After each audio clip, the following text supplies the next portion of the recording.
A conspiracy theory is an idea that a group of people is working together in secret to accomplish evil goals.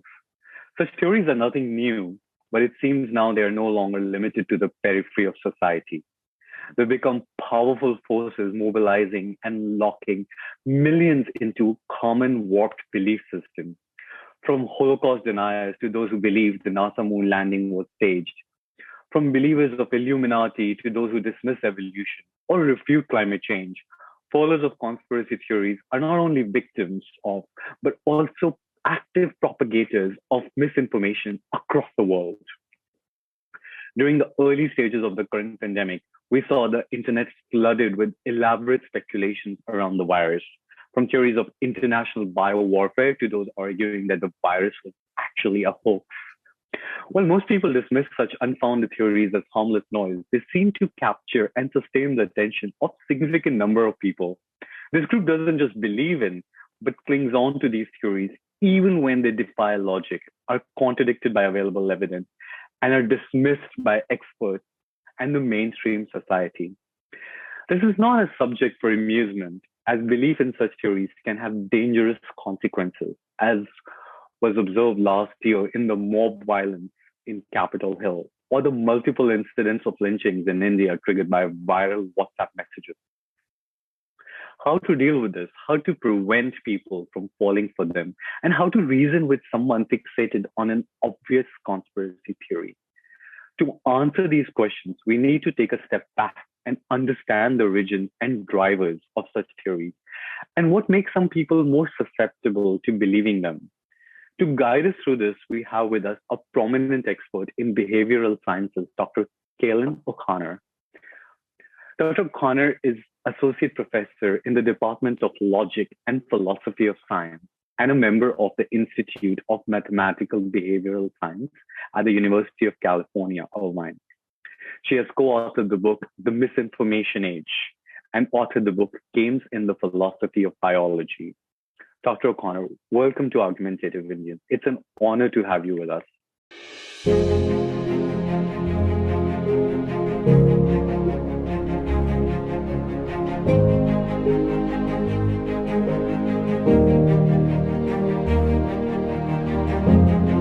Thank you so much for having me. I'm really honored to be speaking in this series. So as I was mentioning to Yajar just before we started, I have a talk on misinformation during the COVID-19 pandemic. It, is related to conspiracy theories, but isn't exactly focused on the, conspiracy theories exactly, but on misinformation, how people believe false beliefs, how they spread on the internet. Okay, so shall I just get started? Yeah, I mean, we love to get some, we like to be enlightened on what makes certain people more susceptible to believing in fake stories or misinformation.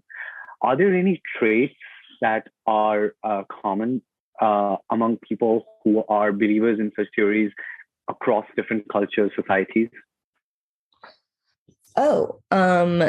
Yeah. So there are.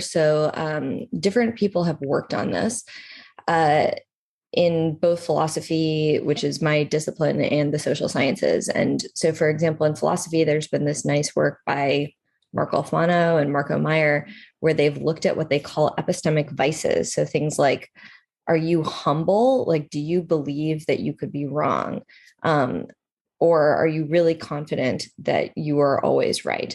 And they found that some of these traits are associated with beliefs in false belief and conspiracy theories. So, for example, people who are very confident in their own knowledge tend to be more susceptible to believing online misinformation. Okay, that's interesting.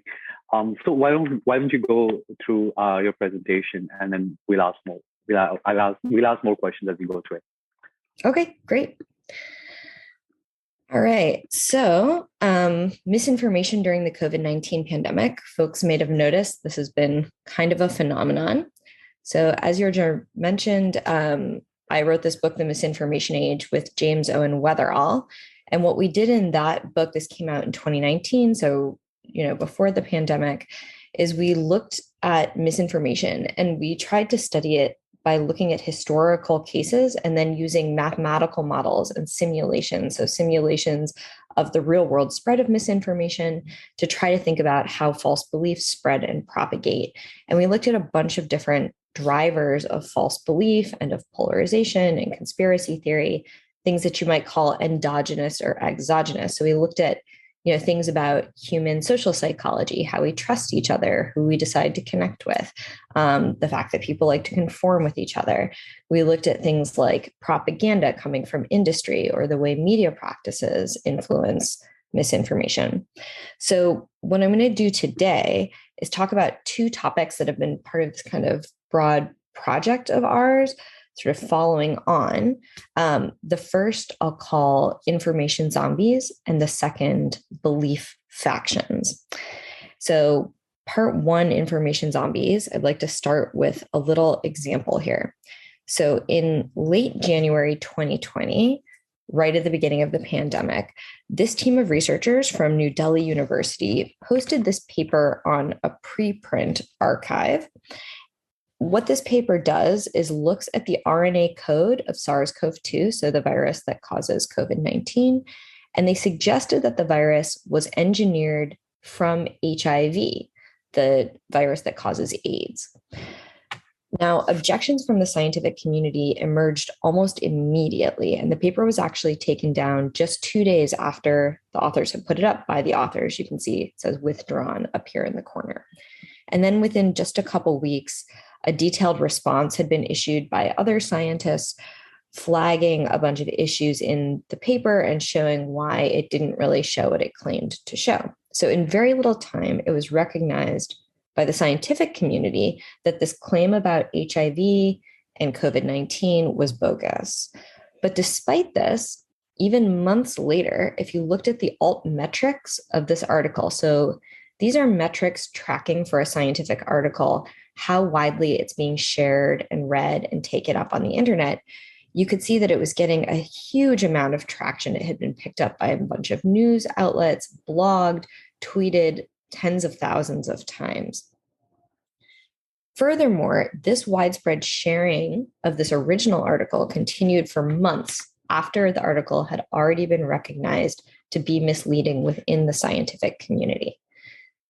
So we've highlighted this as an example of what we call information zombies. And what this is an idea that ought to be dead. At one point, it was a viable idea. Now we know it doesn't work, but it sort of keeps shambling around the internet, causing problems, and it's very hard to really kill in the end. So one thing we think is really interesting about this kind of case is that they don't always resemble typical misinformation. So a lot of typical misinformation involves like unfounded rumors, people claiming something. These people kidnapped a child and just sharing that around the internet. And it's a rumor, but it's not true. It's not active disinformation. So nobody here is trying to make other people believe false things. It's not exactly a conspiracy theory. Nobody is developing, this belief about these dark other forces. Instead, what's happening in this kind of case is you get these reports that have some scientific legitimacy, right? They're coming from legitimate sources. They're reflecting attempts at truth-telling. So these were scientists who really did believe that SARS-CoV-2 had been engineered from HIV, and were trying to convince people of that because they thought, well, we can get some scientific evidence for that. But this kind of idea continues to propagate as if it's reliable after it's already been retracted, reversed, or refuted. And that's how it causes problems. So we've identified this kind of problem, that you get these information zombies spreading on the internet. But we might ask why? Why do they keep walking? Why do we keep spreading these beliefs even after it becomes clear that they're false? So this is a question that I've worked on with several co-authors, Travis Lacroix and Anders Geil, in this paper here. And we think that at least in part, the answer really has to do with how people share information with each other. So humans are incredibly social learners. We learn things from people, and then we often pass on what we learn to our friends and our peers. And via this process, we come to know things about the world. Like, how do you know that you can eat a tomato? Well, it's information that almost certainly came to you through this process of social sharing. So that's how people tend to learn. What we do is use this assumption and then build models to look at how retracted or refuted information could spread on social networks. Information like, well, there's some link between HIV and SARS-CoV-2. So I won't go through all the details of how we do this modeling work, but I'll use this image to give a kind of sketchier idea of how the models work. So we perhaps, ironically, draw on a type of model that's actually used to track the spread of viruses and infections in human networks, a contagion model. So you imagine you have these nodes in a network, and each one represents a person. And then you have these links between them that represent some kind of tie between them. Now, if you were tracking the spread of a virus, you'd say these ties are people who come in contact with each other, where a virus could spread from one to another. Here, we're going to say these are people who have some sort of communicative tie with each other, such that an idea can spread from one person to another. An idea can kind of catch from person to person in this network. Okay, so we start with an initial claim here with this person, and this could be something like coronavirus was engineered using HIV. So someone makes this claim. And then over time, in this kind of model, it can start to spread via the social connections that this person has. And the idea can infect new individuals who then infect others who are connected to them. So you have this false claim spreading in the network. And then we suppose this idea is retracted, like we saw with that example. And the claim is established as wrong. So we ask, what happens next? How does this information that the idea is retracted or false, how does that information spread? And in modeling that or thinking about that, we have to realize this kind of important thing, which is that there's a difference between novel claims, HIV causes coronavirus, and retractions, which is that retractions are more likely to spread where false beliefs have already gone. So why would that be the case? Well, humans typically share information with each other that we think is relevant or interesting. We don't share information that won't interest someone. So telling other people that a scientific study has been retracted is usually only relevant if they already heard the false claim. So if you say to me, did you hear COVID was engineered using HIV? It makes sense for me to say to you, oh no, that turns out to be false. But it doesn't make sense for me to just go up to you and say, did you know that this study you've never heard of was retracted?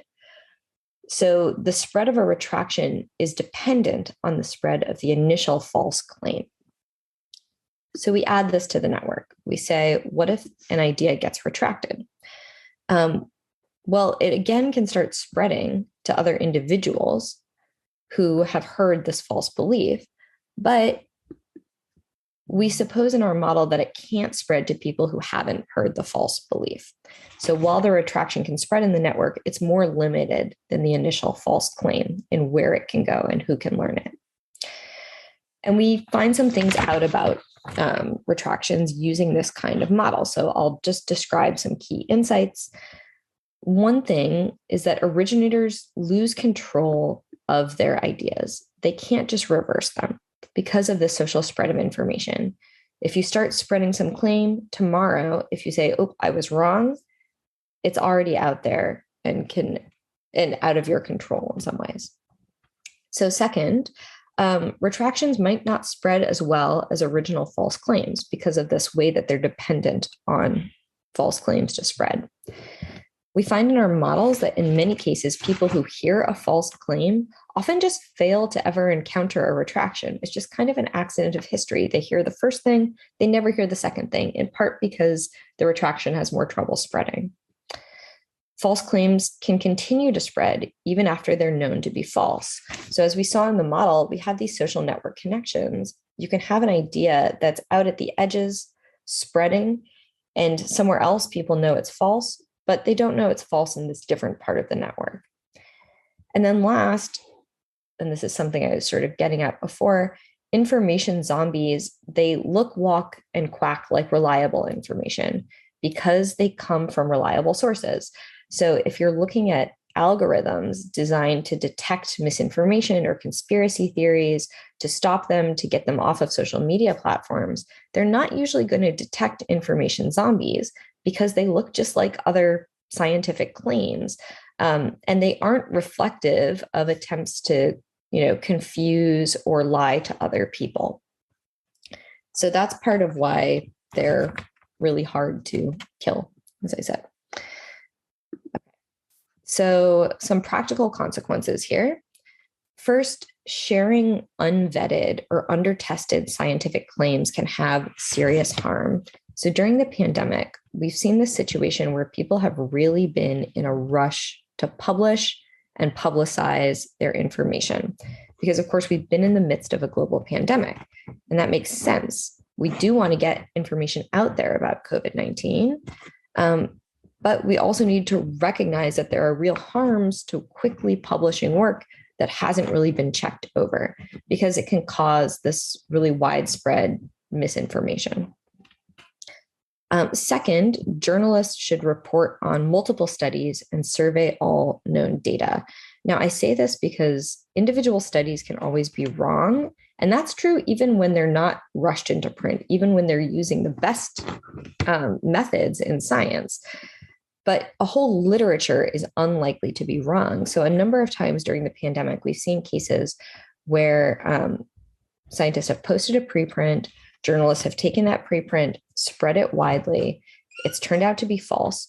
But what journalists didn't do was take into account all the other literature out there that might have shown that that preprint shouldn't have been taken so seriously in the first place. And then I think the third takeaway is that we should shout retractions to the rooftops. So it's embarrassing to be wrong and admit you're wrong, but it's important to do given that retractions tend to have trouble spreading in the first place. So if we want to stop information zombies, we have to take seriously sharing that we were wrong on the internet. All right, good. So with that, I'll move on to part 2, talking about belief factions, and I'll give another sort of study here. Okay, so in early 2020, this study out of China was looking at a bunch of antivirals that might be effective against COVID-19 and found that some of them seem to inhibit the coronavirus in vitro, so outside the body. And these included remdesivir and chloroquine. Sorry, here's my cat. So as the pandemic began to heat up, a lot of doctors on the basis of this study and their other knowledge of antivirals began to prescribe antivirals, including chloroquine and hydroxychloroquine, a safer relative of it over time. So you can see this is late March, early April 2020, and these are percentages of physicians who have used this antiviral hydroxychloroquine to treat COVID-19. And in some regions, it's as high as 80%. But in all the regions tracked, there's at least some good chunk of doctors using it. So we see this drug being used and some evidence that it's safe.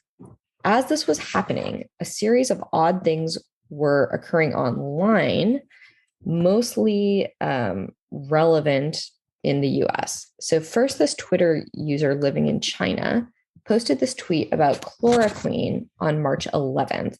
Chloroquine will keep most people out of the hospital. The US hasn't learned about that yet.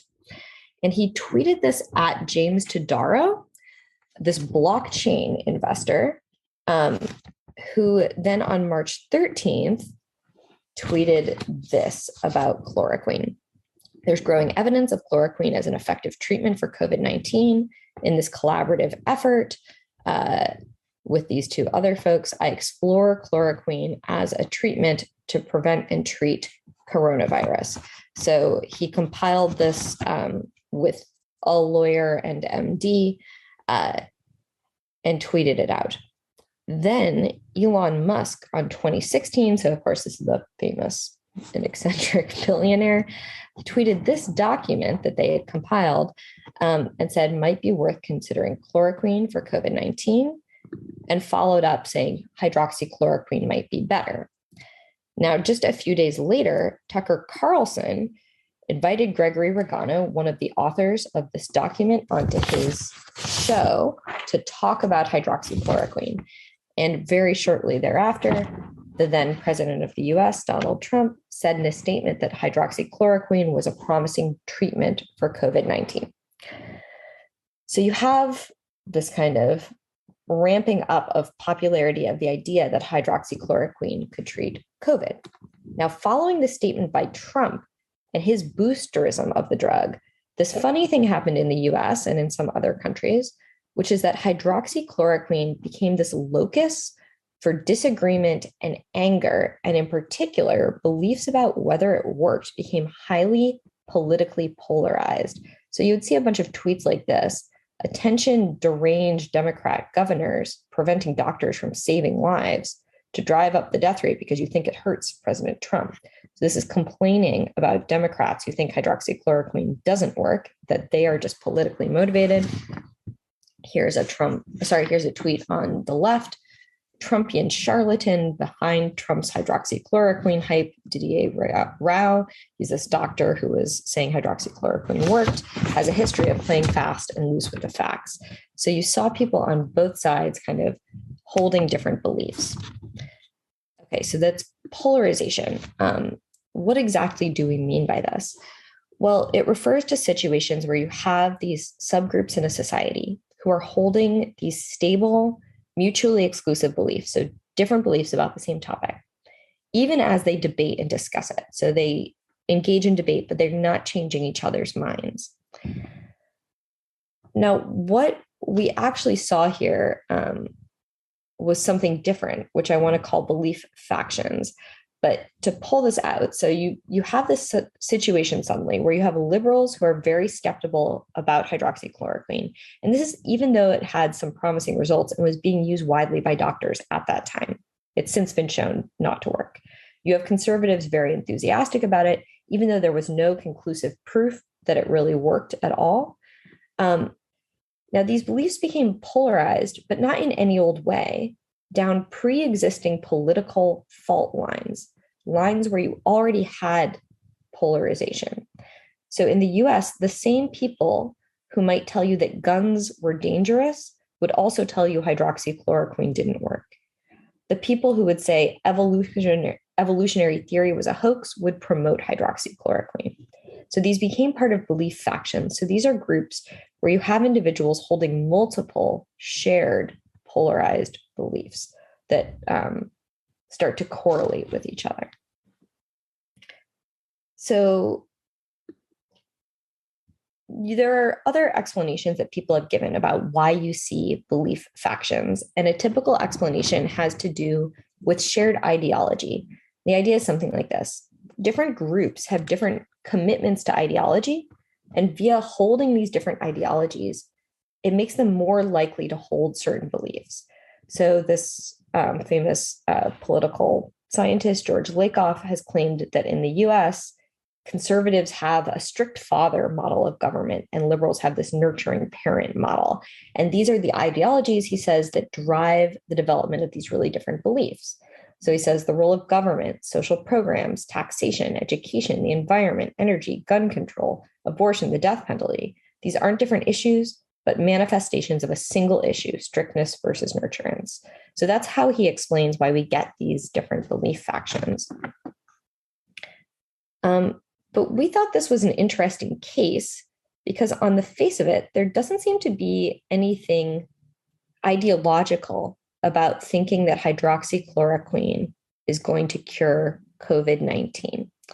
There doesn't seem to be any reason why a strict father model would tell you this drug is going to work or not. And this is especially notable because in the US, this other antiviral remdesivir sort of became almost a liberal drug a little bit, though to a lesser degree.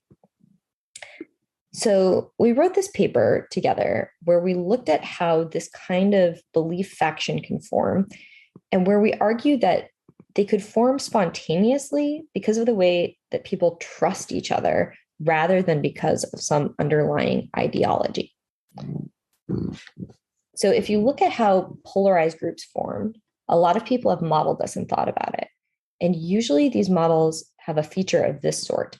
So similarity of belief and opinion. If you and I hold similar beliefs and opinion, that determines how much influence we have on each other. So people who tend to share beliefs and opinions influence each other a lot with respect to new beliefs. And people who don't share beliefs and opinions tend not to influence each other different ways. And you can put this into models in different ways. So what we did is we looked at models that we sort of tuned towards scientific beliefs, like hydroxychloroquine is going to cause or cure COVID-19. And we assumed that the individuals in our models used social markers, like do you and I share beliefs, to determine whether we'll trust information shared by each other. And then we ask, can you get these belief factions, these polarized beliefs correlating just endogenously? Can that just come out of the model because of social trust? And we found that it could. So to return to our network model, we assume, okay, we have two groups that are already kind of polarized. They hold different opinions on different topics, and we can demonstrate or represent these with reds and yellows. And we introduce some new belief or possibility, like hydroxychloroquine cures COVID-19. And we say, okay, some individuals are going to adopt this. They might get exposed to this idea, maybe because they're doctors, maybe they read this paper about it. And then again, these ideas can start to spread in the social network because of connections between individuals. But we find that we can have this process whereby, because people only trust those they share ideas with, this new belief that didn't have anything to do with the polarized groups can end up glomming on to one group and not the other, and becoming part of belief factions, even though there isn't any reason for this particular idea to attach to that group. Okay, so takeaways from this part. This is a case where no one's trying to spread misinformation, but people nonetheless end up misinformed because of the way they trust other people and these kinds of belief factions. And you can see this happening with more realistic beliefs, like hydroxychloroquine really could have worked for COVID-19. It was a reasonable belief. And you can see it for weirder stuff like conspiracy theories. You don't have to appeal to ideology to necessarily explain these kinds of factions, though sometimes it might be important. What this means is that when you have political figures who are polarized, so political leaders who have very divisive support, some people really love them, other people really hate them, when they promote scientific claims or claims about matters of fact, they run the risk of polarizing those claims. So someone, just by saying hydroxychloroquine works, can convince a bunch of people that it does and a bunch of people that it doesn't. And also, there's some randomness to how beliefs get attached to different groups. Hydroxychloroquine could have been some other drug. It could have been remdesivir. And we can see that with other types of important polarized beliefs that different groups adopt. With that, I will thank you.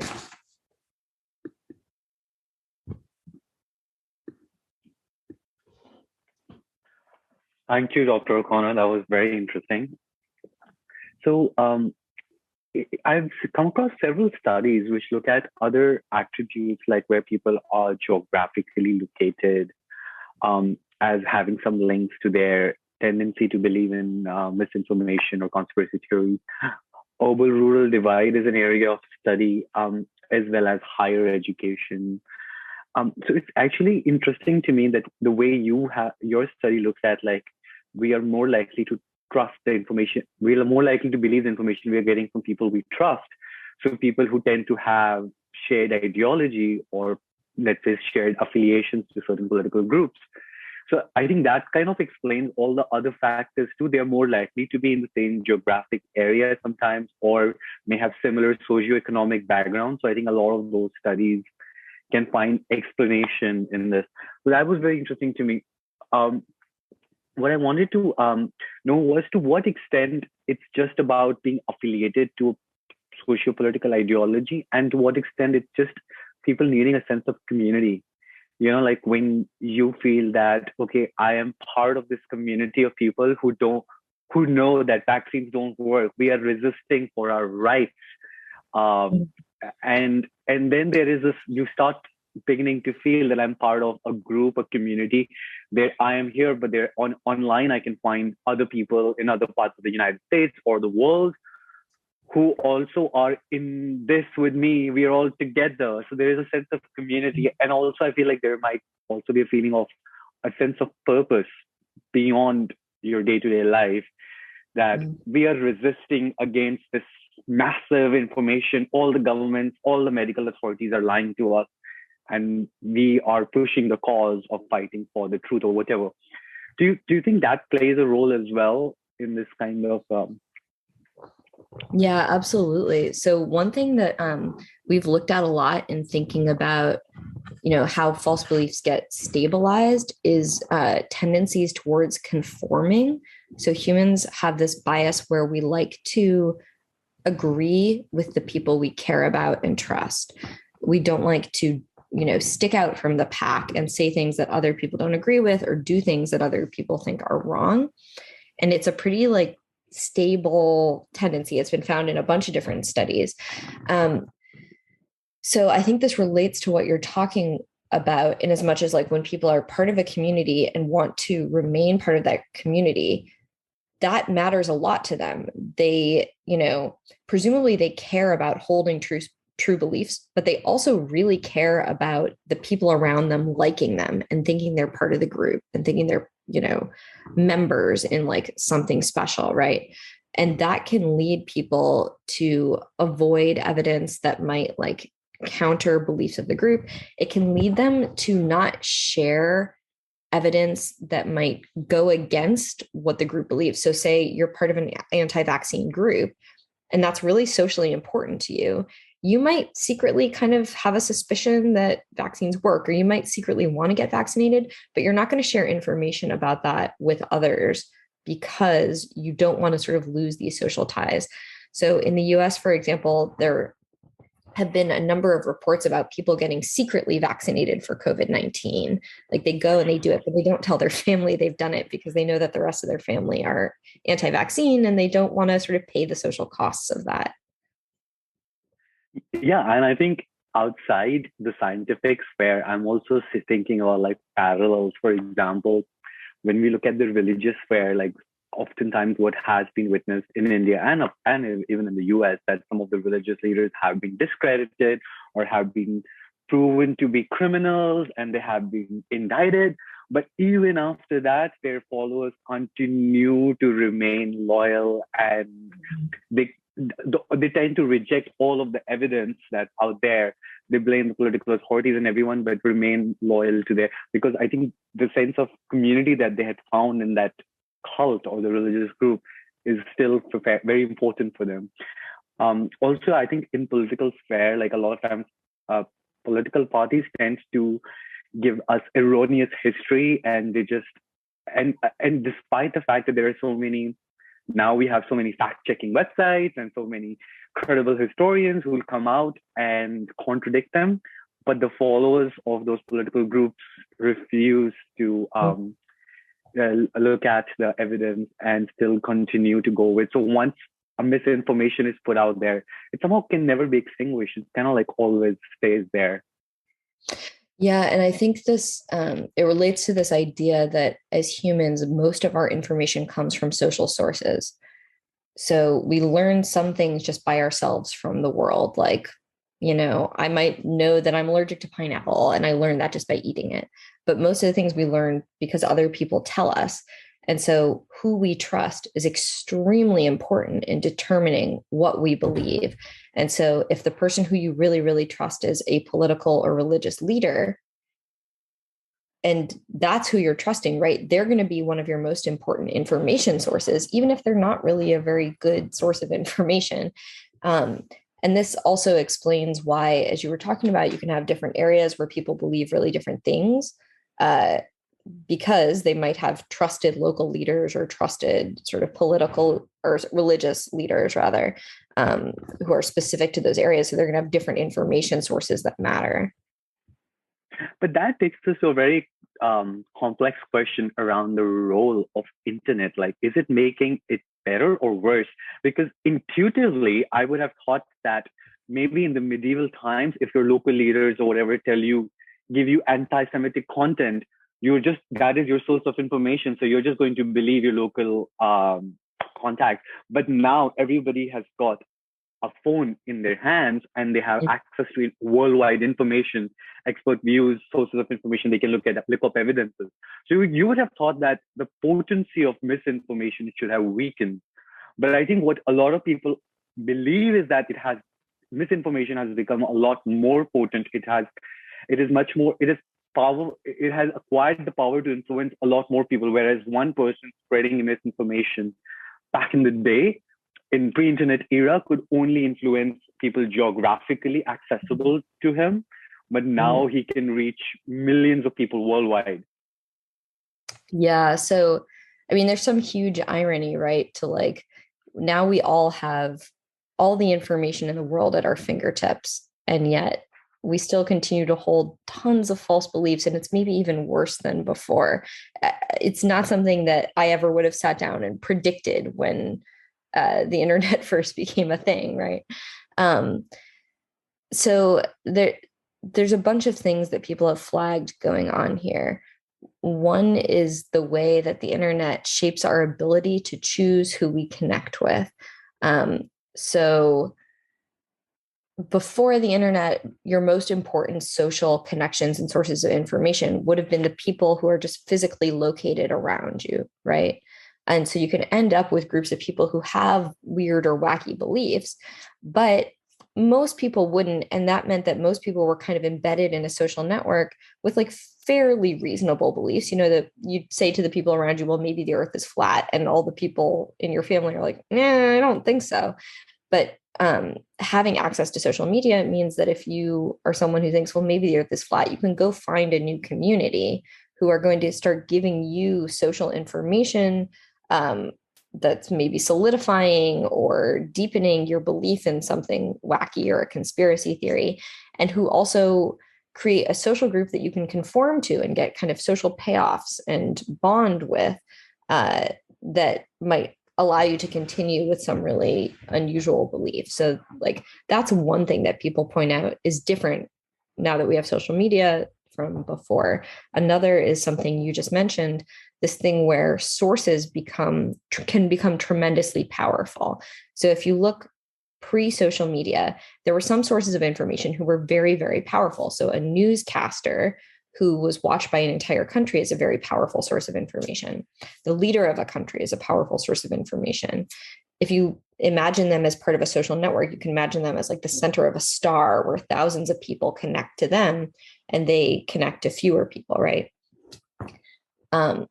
So you had these powerful sources, but with social media, it's easier for more people to gain that kind of power. So if you are on Twitter or Instagram or one of these platforms where they have a follower structure, some people can get 1 million followers and their voice becomes incredibly powerful in its ability to change others' minds, right? So you can have all these more diverse sources of information spreading really sometimes false and unusual and wacky ideas. And you talked about information zombies. So even when like something which was not deliberately designed as a misinformation, but was an erroneous piece of information and was later corrected, it doesn't always get to everybody who got the first piece of erroneous information. But I'm assuming that if the first piece of information came to you from a source that you trusted, you are likely to cling on to that information even when the correction comes from you from a different source.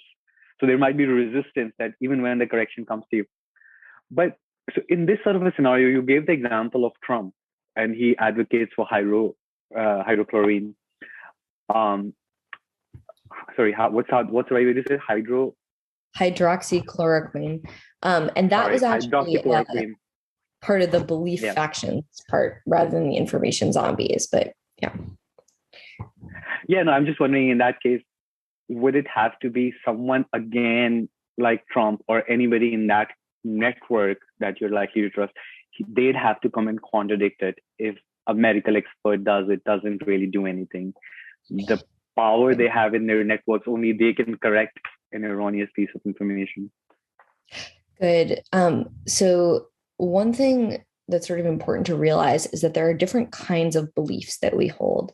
And some of them are what you might think of as purely scientific or purely about the world. They don't have anything to do with our social identities or our political identities. So if we look at something like, coronavirus was engineered from HIV, that's a belief that isn't that politically tied up, right? So if you're trying to get people to counter that belief or change their mind, it's not as hard. So for example, if I told you, this kind of mushroom is poisonous, and then tomorrow I said, it turns out I was wrong, that mushroom's not poisonous, it's going to be very easy to change your mind. You didn't have anything kind of at play with that mushroom belief. It doesn't matter that much to you. You're like, oh, now I have new information. That mushroom's not poisonous. Those are different from the kinds of beliefs that get really polarized and enmeshed with political identity. So hydroxychloroquine became one of those beliefs that initially was just a scientific belief, but then got wrapped up in social identity. And once that happens, as you're pointing out, they can be really hard to change. And people can become very mistrusting of different sources of information. And we see in the US, in Brazil, in a bunch of different countries, scenarios where people become distrusting of scientific sources of misinformation, distrusting of the elites, the people who actually really know about, drugs and their connection to disease. And then to change those beliefs, as you're pointing out, you might need a source who people actually trust. But the problem is often those trusted sources are the ones who are sharing the false beliefs in the first place. I think it's really, I'm just thinking it was very well illustrated in the recent movie, Just Look Up, where just a scientific piece of information like a comet coming becomes such an integral part of a political identity. It gets wrapped into that. It's really well demonstrated. So I'm also, a lot of studies have come out which kind of link this. So we actually ran a poll also. So we asked people, what do they think are the traits or characteristics of people who tend to fall for conspiracy theories or misinformation? So many of the answers were that these are people who are very confident. They think they know better than the others. And there were others who said these people lack self-esteem and they are looking for something where they can feel like, okay, I'm standing for something. There is a cause that I'm standing for. And so it's actually interesting. I get the point about, and also there are people who just say that they're people with low IQ. They're not as intelligent or less educated or poorly educated. So besides the identity and the trust and all the network, the community aspects that we've discussed, do you think there is also something integral to a person who inherently is more likely to believe in misinformation because of, I don't know, the IQ level or education level play a factor? Well, so yeah, as I mentioned at the beginning, I think there are these studies showing that is the case. I'm always a little skeptical of IQ as a thing that really exists. I tend to think more we have many different kinds of intellectual traits, many different traits as learners and thinkers. And as I mentioned, one finding that philosophers doing experimental work have found is that the people you polled were right, that those who are more confident in their own beliefs, who don't tend to think that they could really be wrong are more likely to hold and share false beliefs and conspiracy theories. There also have been some demographic findings, for example, that older people tend to be more susceptible to false beliefs and conspiracy theories, which might have something to do with media literacy, might have something to do with cognitive declines that might happen with age. And then in some countries, there have been findings regarding political affiliation, finding, for in the US, conservatives are much more likely to hold like conspiracy theory type beliefs or false beliefs than liberals.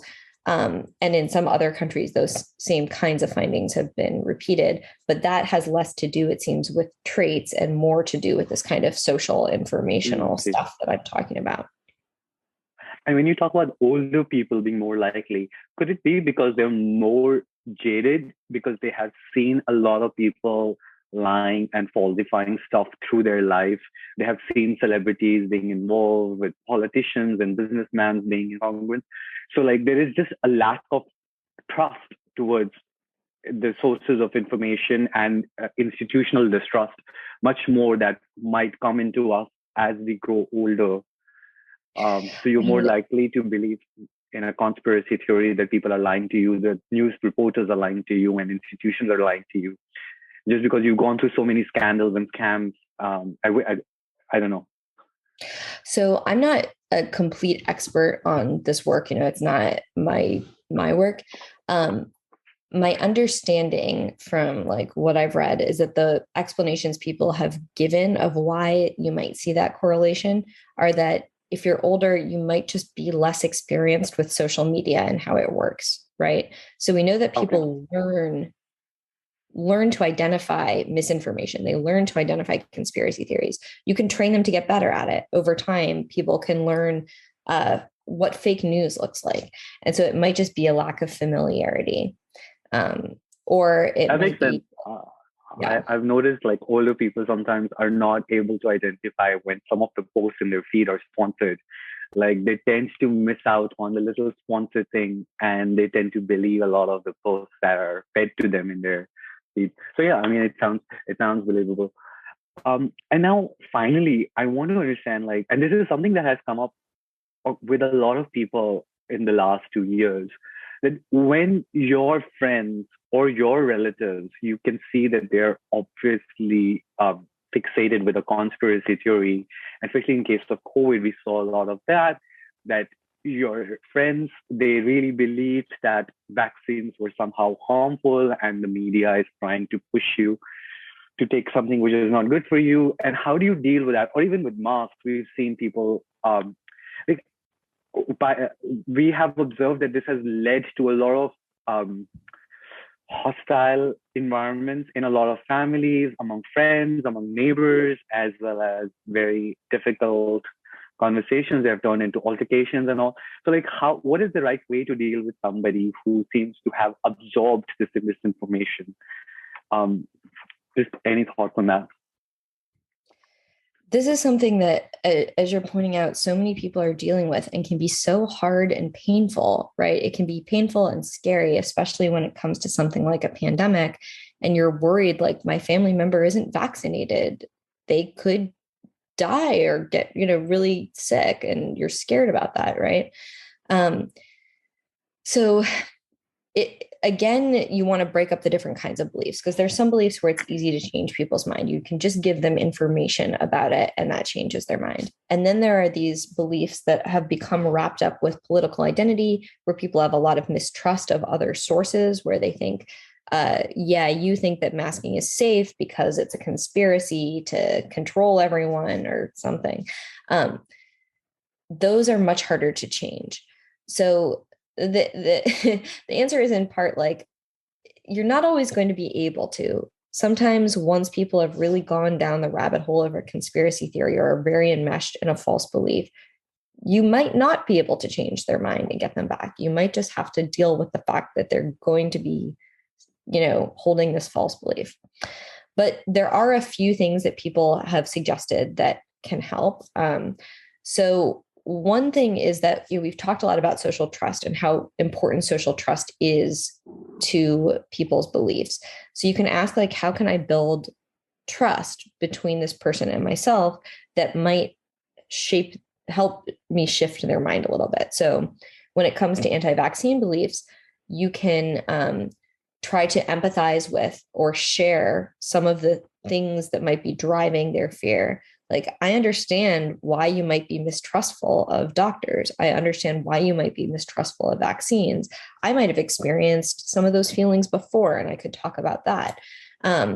There have been times maybe when I was mistrustful of doctors, and I could share about this similar feeling that I've had. Here are the reasons that I ended up deciding to be vaccinated anyway. So you kind of can build, as much as you can, build a bridge of trust, and then share your personal story, right? So attacking other people, we know that, like, pushing, being like, you're being a Dumbo, that doesn't work. But saying, like, here's why I'm doing it, is something that's not threatening, doesn't make people kind of dig in their heels, can maybe be somewhat persuasive. But again, it might not work. Like, there's no guaranteed way to make this happen. Those are just essentially what you're trying to do is, like, you're trying to become part of their trust network, so that if they are receiving information from certain sources, perhaps you are not one of them right now because you're part of a different ideological school. But now by doing this, that, yeah, I agree with you, doctors can be wrong, scientists can be wrong sometimes. You're trying to build a bridge that can become part of the network, ideological network, and then hopefully they will receive some information from you. That's the, that does make sense. And I'm just curious, a lot of organizations and at a larger level, people are looking for solutions for misinformation.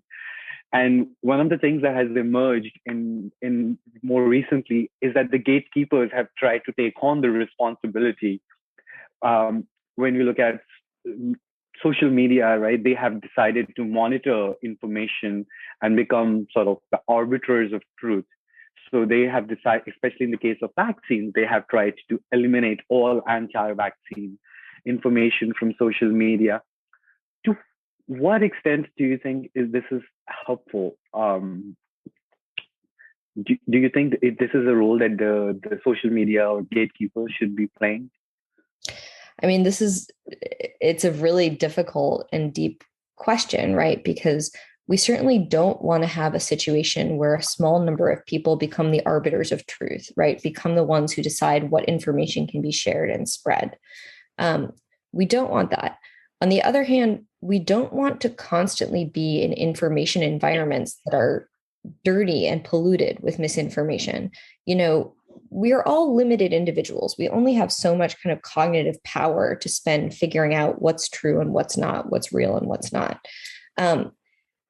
We should want to be in an informational environment where most of the stuff coming to us is good information. So we don't have to spend a lot of time being like, wait a minute, is this a conspiracy theory?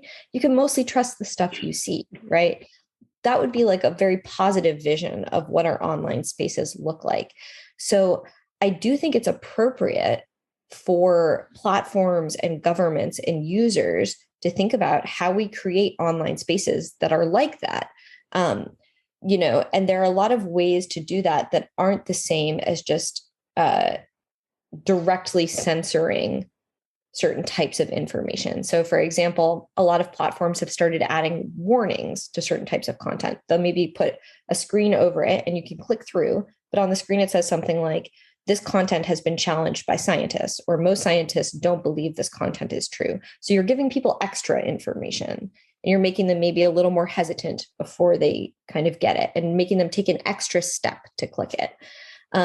A lot of people have found, and this is kind of always a weird finding to me, that adding friction to social media platforms decreases the sharing of misinformation. And by friction, it just means it's harder to share stuff. So people have to click one extra button, or they get a little sign that says, you haven't read this yet. Are you sure you want to share it? Or they get a sign saying, this is controversial. Are you sure you want to share it? And that tends to decrease how much false, misleading, conspiracy type content people share. So it seems to me there's a bunch of things we can do that kind of preserve freedom of speech, rights to speech, and also make our information environments better on average. And before we conclude, I think it would be unfair if I don't ask a counter question. There are actual conspiracies in this world, and a lot of times scientists are wrong, governments are wrong. But when we start all these campaigns and initiatives to suppress conspiracy theories or misinformation, aren't we in some way also suppressing whistleblowers who could actually help? I mean, there have been many incidents when scientists have been wrong. What if the vaccines are actually harmful? And because the government had so much invested, they did not want that to come out. And there are countries where governments have been capable of things like that. So how do we ensure that our campaigns against shutting down misinformation don't actually shut down the whistleblowers?